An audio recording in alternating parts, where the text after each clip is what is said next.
las maestras y los maestros de México requieren de esta soberanía, reconocimiento, respeto y aprecio, porque son los verdaderos héroes de la reforma educativa. Con su permiso, señor presidente, señor secretario, en Nueva Alianza reconocemos el compromiso del Ejecutivo Federal de no despedir a un solo maestro. Este compromiso sirve para desmentir a aquellos que por mezquindad política o por intereses electorales pretenden generar desestabilización en un gremio tan importante como lo es el Magisterio Nacional. Rechazamos cualquier pretensión de construir un capital político con base en el engaño. No permitiremos que se tergiverse la realidad para promover con incertidumbres infundadas y generen ingobernabilidad. No desapareció el programa de carrera magisterial. Necesitan información quienes así lo señalan, faltan a la verdad. Hay un nuevo programa de promoción perfectamente compatible con carrera magisterial. Es decir, quien ya tenía carrera magisterial no la pierde, la conserva y puede participar en el nuevo programa de estímulos al desempeño docente. Esto no fue gratuito, fue gracias a la oportuna, sistemática y pertinente intervención de quien es el titular de las relaciones colectivas de trabajo y a la voluntad del gobierno federal, a la sensibilidad del gobierno federal. Para el grupo parlamentario de Nueva Alianza, la educación es uno de los perfiles fundamentales para establecer mejores condiciones de desarrollo para la niñez y la juventud mexicana. Por ende, los recursos públicos presupuestales dirigidos a ese sector deben ser considerados la mejor inversión para el futuro de nuestro país. Hay aspectos que consideraremos ineludibles para el adecuado ejercicio de los recursos y una mejor programación que contribuya a la consolidación de la reforma educativa. Por eso nos surgen las siguientes interrogantes, señor secretario. ¿Cómo se cubrirán los recursos que se retiraron al ramo 11 ante la eventual creación de una nueva Secretaría de Cultura? Un aspecto fundamental para lograr la calidad educativa consiste en contar con docentes mejor preparados, mejor capacitados, mejor profesionalizados y que se reconozca su desempeño frente al aula y se reconozca su estímulo económico en su bolsillo. En tal sentido, señor secretario, ¿se tiene contemplada alguna asignación adicional de recursos a fin de fortalecer las opciones formativas disponibles para los docentes? Finalmente, señor secretario, debemos recordar que las evaluaciones internacionales nos sitúan en primer lugar de obesidad infantil y entre los primeros entre adolescentes y adultos.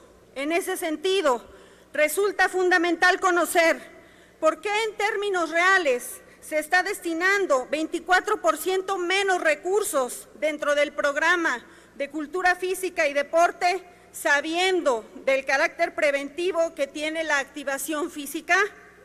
Agradecemos de antemano sus atentas respuestas. Muchas gracias.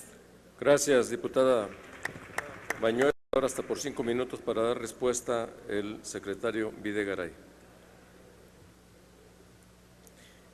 Gracias, diputada Bañuelos. Con su permiso, señor presidente. El Ejecutivo Federal pone a consideración de esta soberanía la creación de la Secretaría de Cultura, con el objetivo de que, sin incrementar el gasto de las dependencias que hoy realizan funciones en materia cultural, se tenga una dependencia del Ejecutivo que no dependa de la Secretaría de Educación Pública y que se dedique 100% a la promoción de la cultura.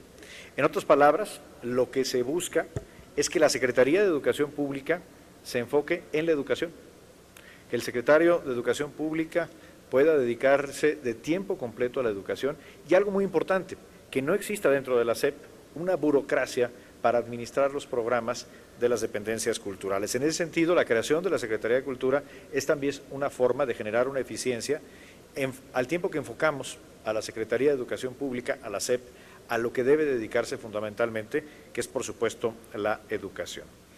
Lo que se propone específicamente es unir a las instituciones del subsector cultural en una secretaría, teniendo como cabeza del sector central de la nueva secretaría, en caso de ser aprobada por esta soberanía y por el Senado de la República, en la que el CONACULTA se convertiría en el sector central y se resectorizarían de la SEP a la nueva secretaría las instituciones culturales del Estado mexicano, como son el Instituto Nacional de Antropología e Historia, el Instituto de Bellas Artes o el Instituto Nacional de Derechos de Autor, por mencionar solamente algunos.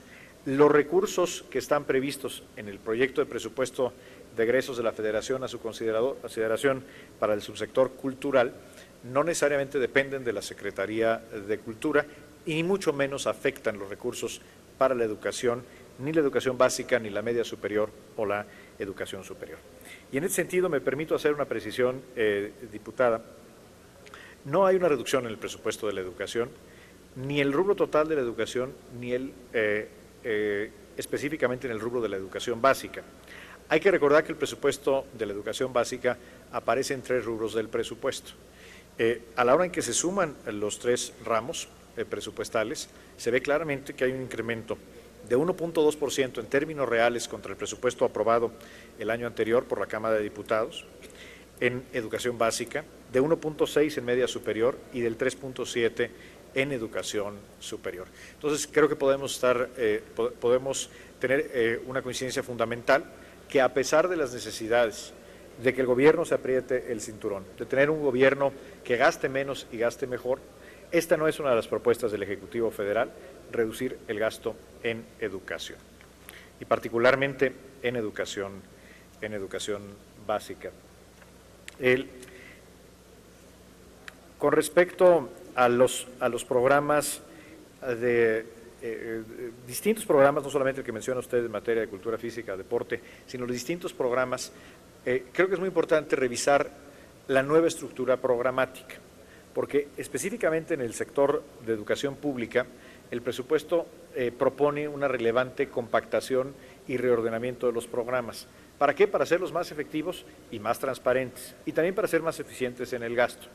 Por lo tanto, estos rubros no necesariamente están disminuyendo, simplemente están siendo reubicados con el objetivo de gastar mejor e, insisto, con mayor transparencia. Si me lo permite, no solamente en el caso del programa específico de cultura física y deporte, sino del resto de los rubros de los ramos de educación básica, habremos de hacerles llegar una ficha técnica detallando cómo era la estructura anterior, cómo es la estructura nueva y cómo se pueden mapear los incrementos presupuestales en cada uno de los programas. Gracias, diputada. Gracias, presidente.